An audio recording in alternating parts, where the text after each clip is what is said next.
morning. This is Stan in Gainesville, Florida, and yeah, you're listening to us on Light Talk. Hi, this is Steve in Dallas, Texas, and today we're going to be discussing LED Lekos, insurance, and being 21 once again. Ooh, 21. That was a long time ago. And this is David in Long Beach, California. And if you don't already know, you are listening to Light Talk, and we are the Lumen Brothers. I think you need to go down on that Lumen Brothers next time. I did that. That was my FM thing I did a couple weeks ago. What do they call that? Underground radio back then. I lived in the underground back then. Welcome to episode 101. And boy, episode 100, that was a surprise, right? We had Bobby Hale on. Hale. Oh, Bobby. He's one good-looking guy, don't you think? All hail Bobby Hale. He's a one-looking guy. He's the best-looking regional sales manager of... That high-end has. I think the world. No, the world. Whoa. I think he's the best-looking guy in Austin, Texas. Yeah, at least. All right, anyway. Well, that was awkward. So... And it's a great interview. Also, it was a great interview, don't you think? It was. Yes, and yeah. I'm looking at my high-end lava lamp, courtesy of Bobby and the crew down in Austin. Was that Bobby or was that Debbie? Well, there's two things, and David's absolutely right. It is Debbie, and thank you, Debbie, for reaching out and sharing Debbie's this with wonderful. us. And she sent me. It's kind of a blue-green. I have a high-end label on it down there, and it's a place of honor. Blocking a critical part of my Vectorworks screen, so I have to move it now. Well, you know something? Even though you guys gave me a real hard time about the lighting in my house, it was really this lava lamp that sort finished it off. Huh? It came to my house. I said, I've got to dress this lava lamp with better lighting. So I put the lava lamp up, and then I got all this Philips Hue stuff, and I've got combs. All right. It's like insane now in my house. But thank you, everybody. And thank you, Bobby. What a great episode that was. So if you haven't heard it, listen to it. But let's go ahead and get started, okay? Steve's got it. Steve's got our first questions. All right, we have Kathy in North Carolina, and she writes, what are the best LED Lekos available right now? Oh, the best ones she wants. Well, Kathy, I'm not sure. I'm a big Philips fan. I'm waiting to see what their new stuff has in it, and I'm sure ETC has something they're hiding in the back room that they're going to show at LDI next year. But I had a chance to look at a really good LED Leko. At least I think so. And I think I know what he's going to say. I do too. And that is the Martin ELP. The Martin ELP comes in two flavors. It comes in the warm white, and that's going to have really good color rendering. It's really bright, and it is warm white. And it also comes in the color version, which is, again, it's got a really great output to it. It has really fantastic saturated colors. A couple little fun things about the ELP fixtures that I like.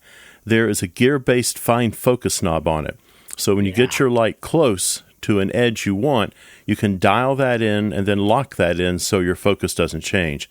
So they also have what is known as a fast focus feature.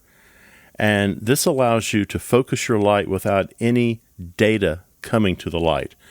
On the fast focus feature, you simply hold down the enter button for 5 seconds on the light, and your light will come up in white, whether it's color or warm white, and that light will engage for 60 seconds. So I really like that when I'm focusing booms. I don't have to think about numbers anymore. The stagehand can just punch that light on, and it's up for 60 seconds and going. It also has a 16-bit dimmable 4 selectable curves on it, and the fun thing they've done is they've put 26 color presets on it.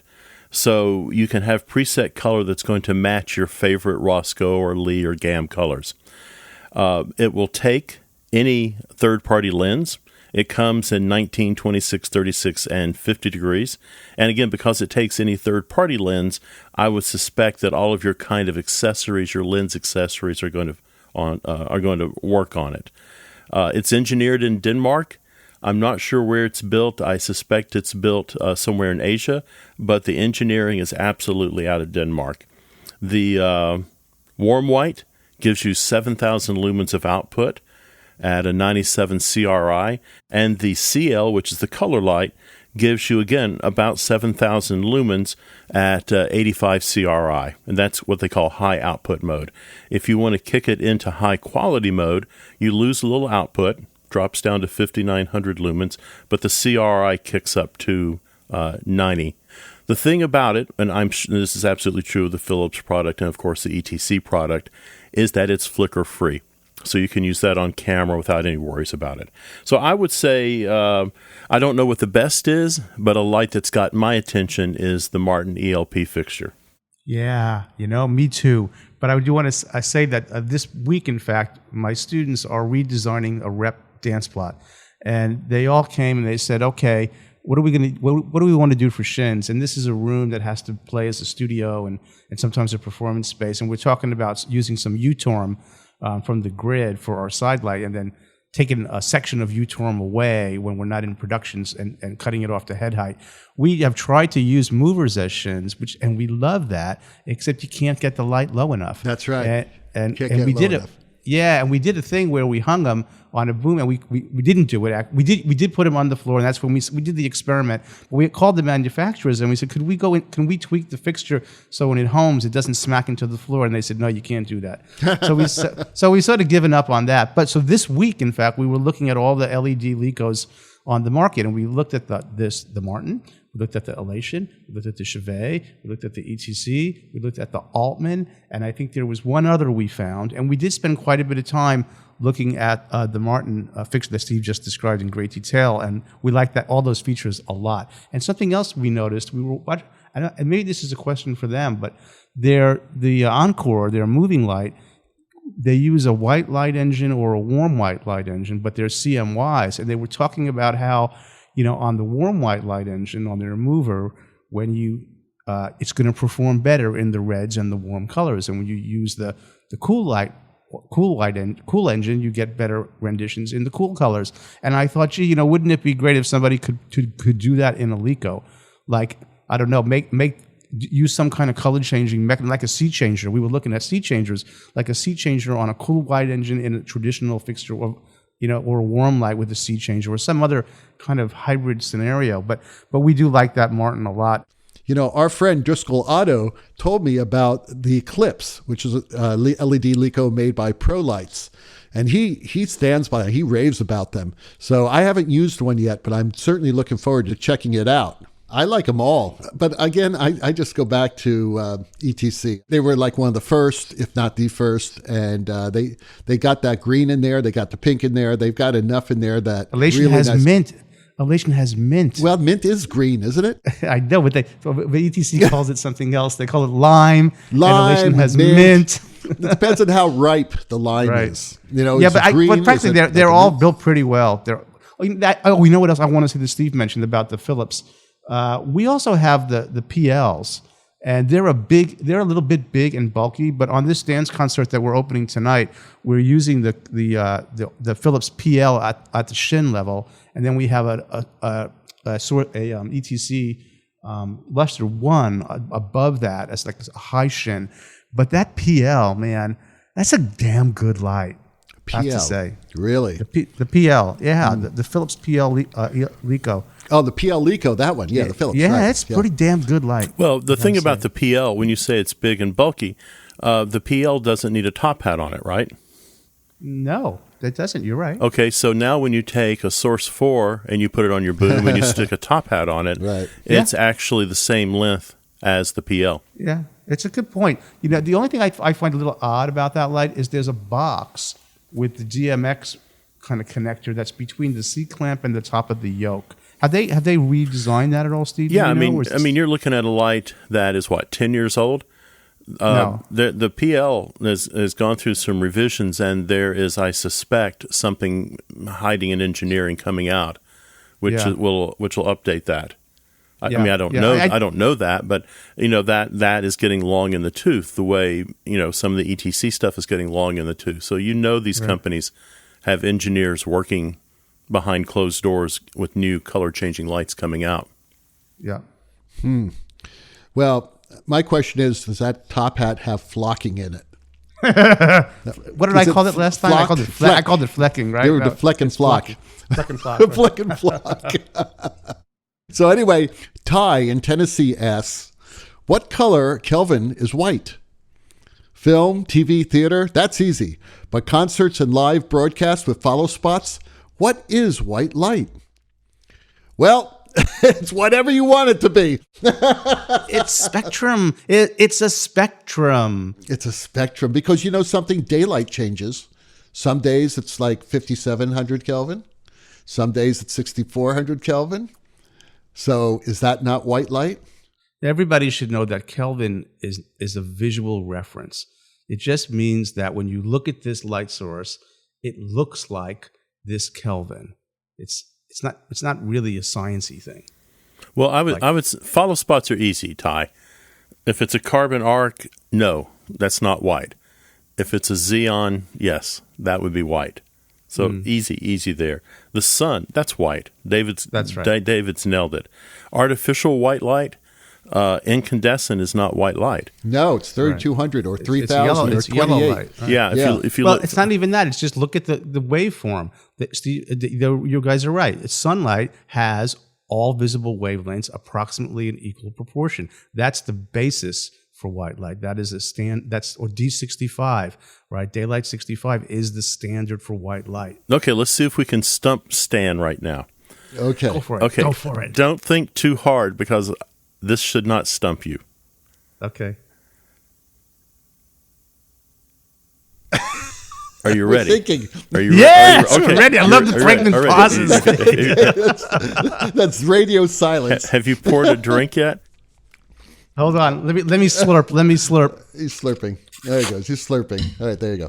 Okay, I'm ready. Okay, so what would you say are the visible ranges of light?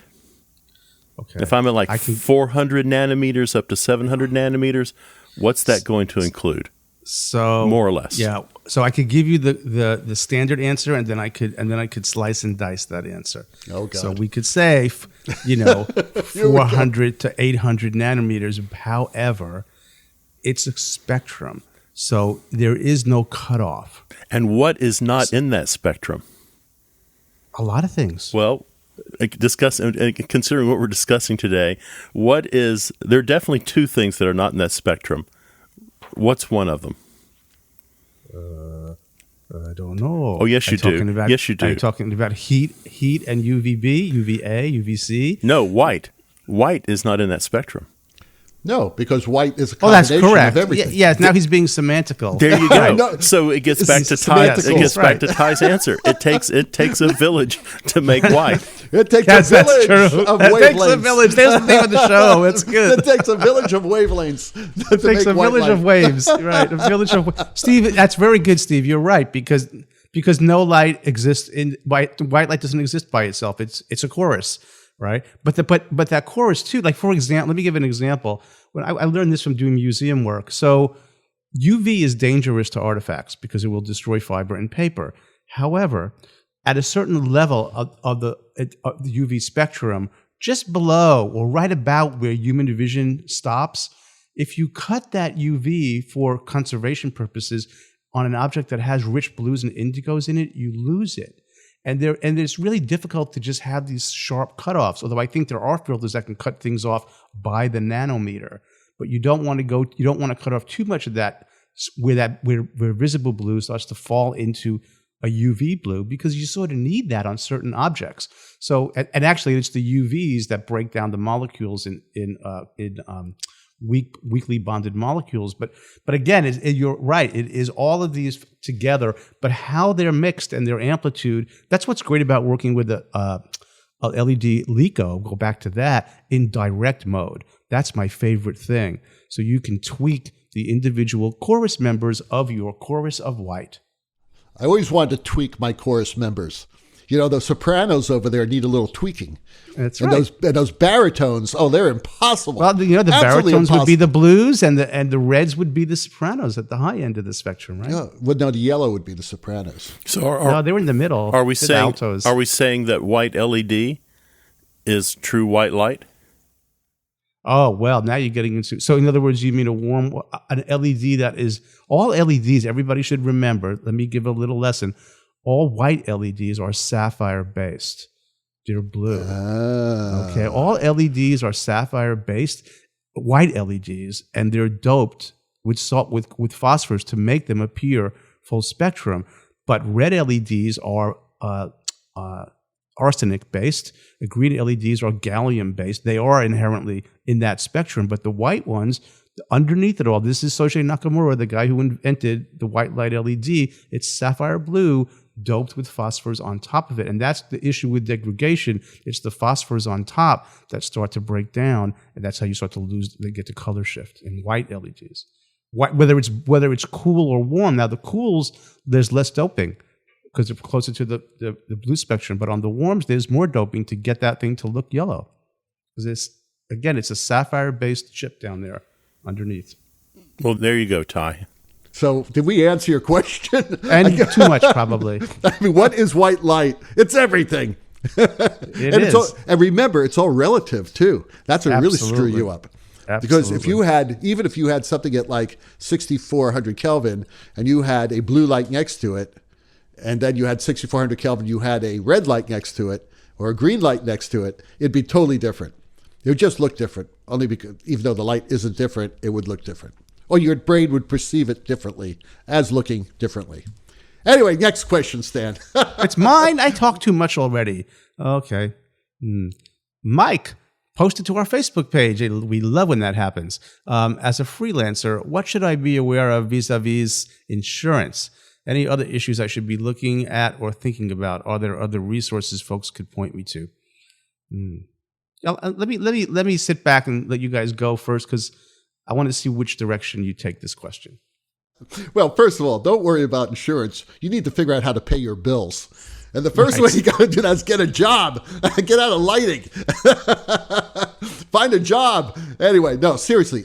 Insurance. I think insurance is important. I've got I think it's a $2 million umbrella policy, but also it's a business insurance too. And believe it or not, it's through my own personal insurance company, David's Insurance. No, seriously.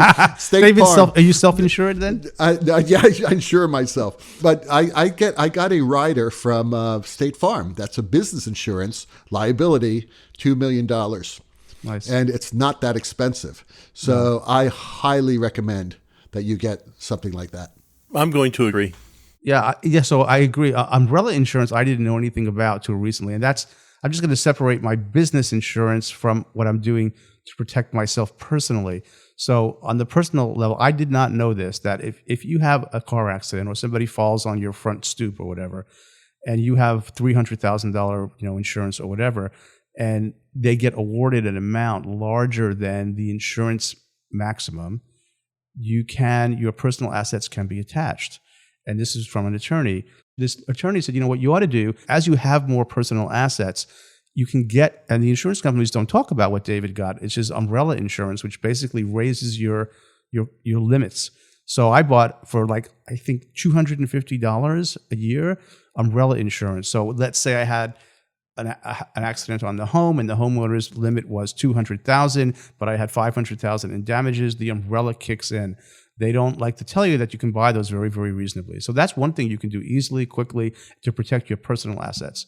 On my company, it's a little different because I'm required to carry professional liability insurance, which is for design professionals. And you go through a process, and they have to look at what you've done and a resume, and that's $1 million per occurrence. And that's mostly covering me for something that they call errors and omissions.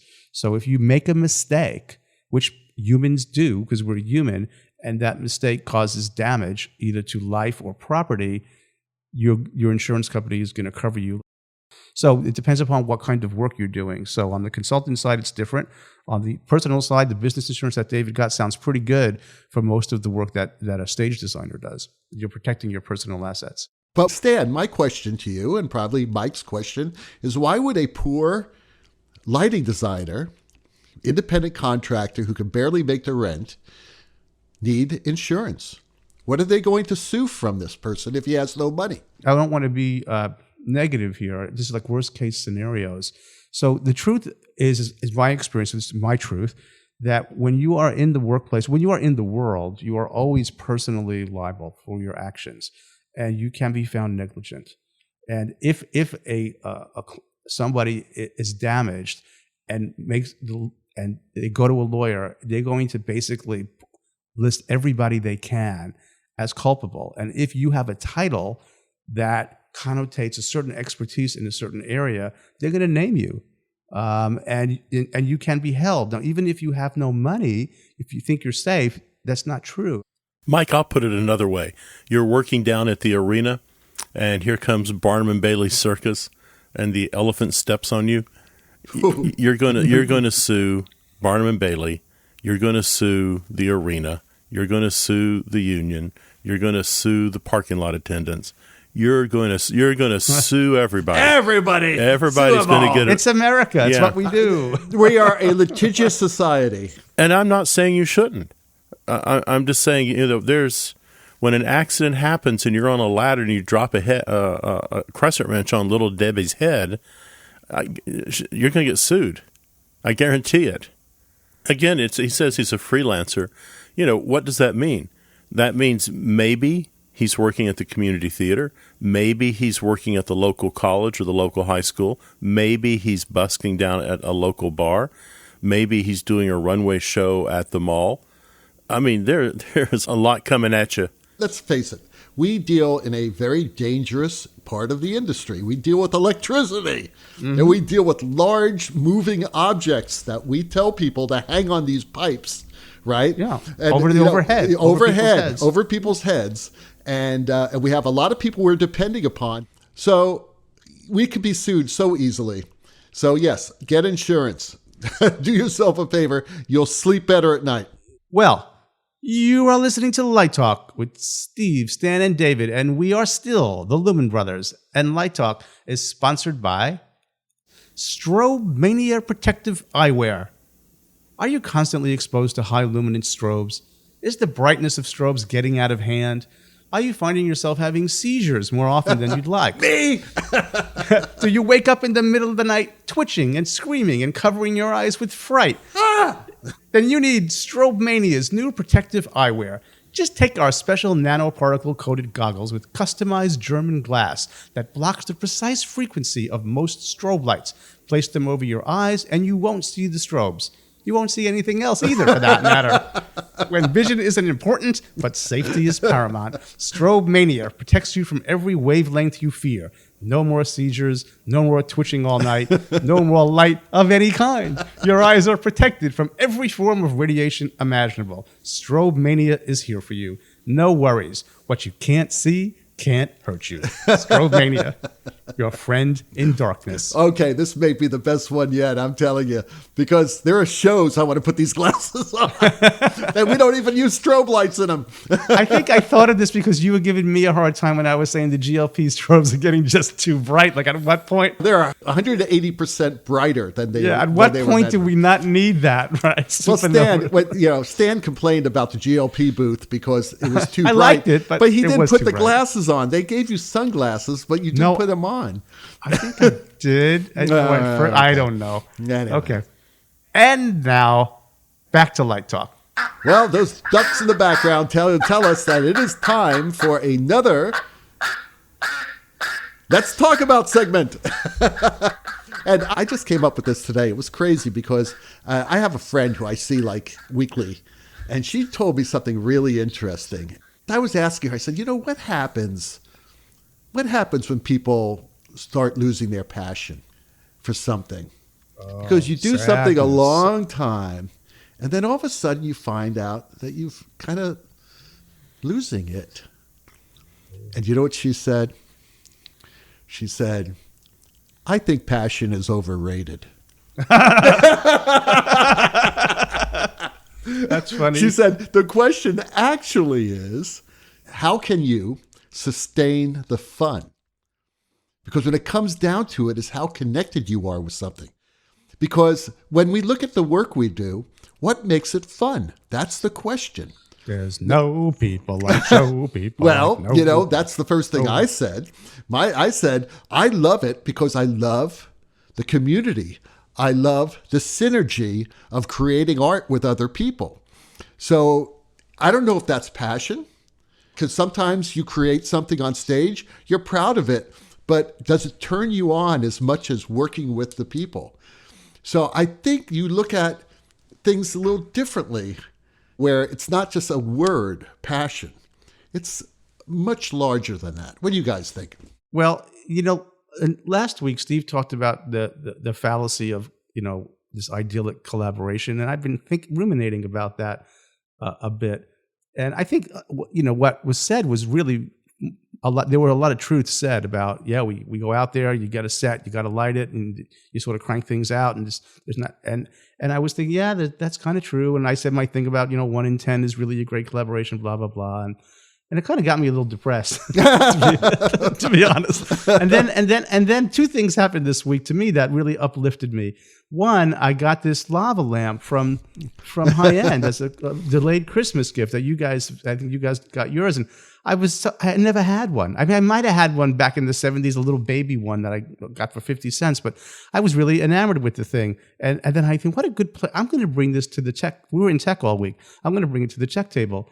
And I thought, this just radiates love. It radiates relaxation. And then we had such a terrific process this week. My students lit these beautiful dance pieces, and somehow there's a sea change happening where we are, and I love it. It's like the choreographers are seeing the design students not as people who service them, but as their students as well. So the choreographers were teaching them, and there was a lot of big give and take. And that's not to say we made some mistakes with some rigging, and there was a wall didn't behave the way we thought it was going to behave, because students didn't mock things up. There were the usual sort of learning things, but everybody was learning. And there was love in the room. There was a lot of warmth. There was no tension. In fact, David, it was, and you've coined this phrase way back when, it was creative nirvana, and it was happening. And so the love of the lava. Yeah, with the lava lamp and all.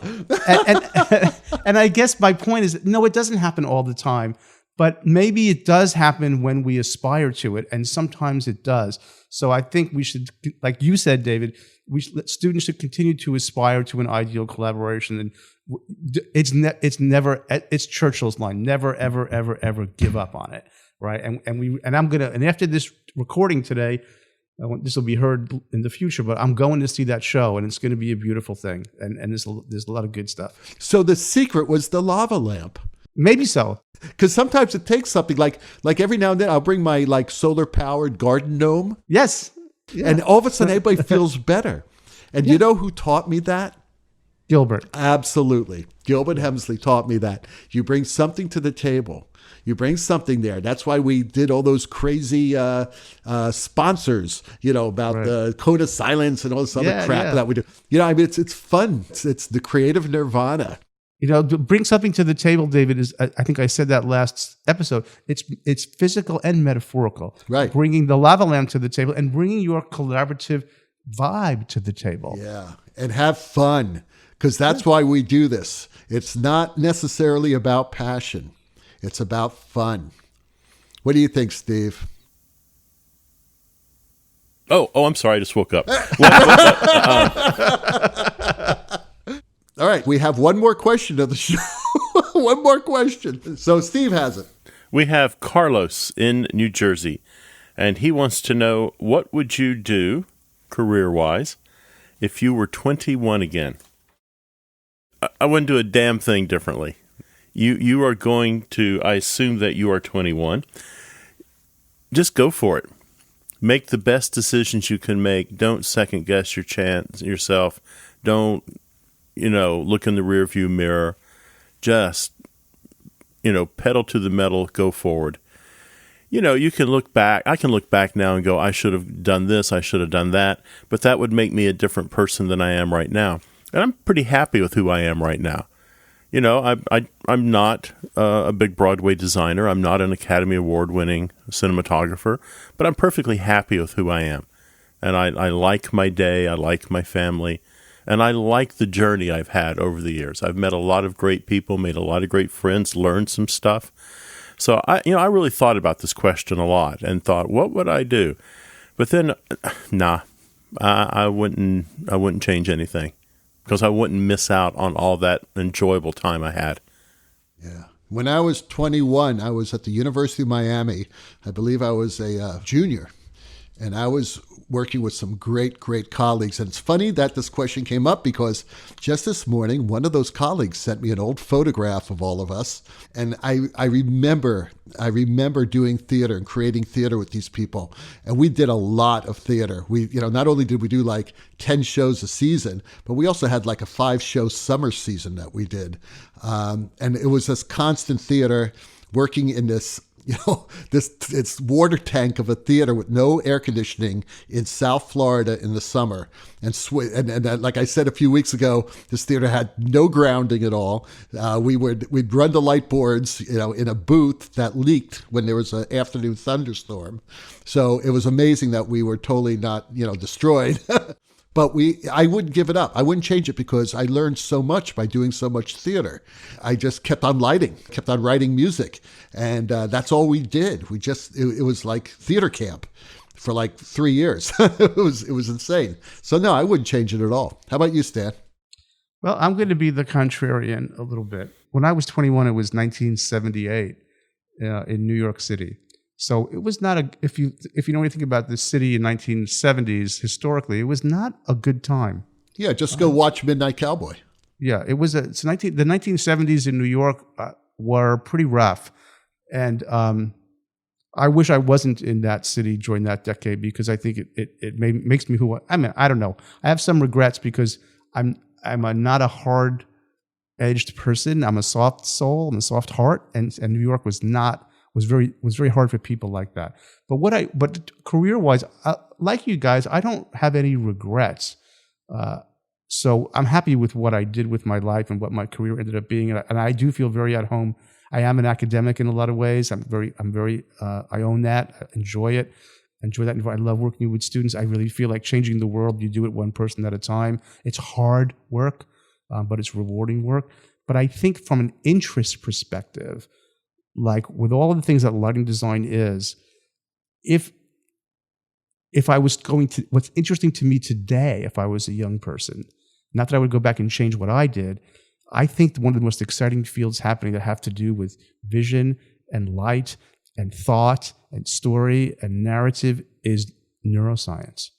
So today, if I had a higher self-esteem when I was 21 and neuroscience was on the cusp of figuring out how the brain is wired and how the mind works and human consciousness, man, I would have dove into neuroscience like crazy.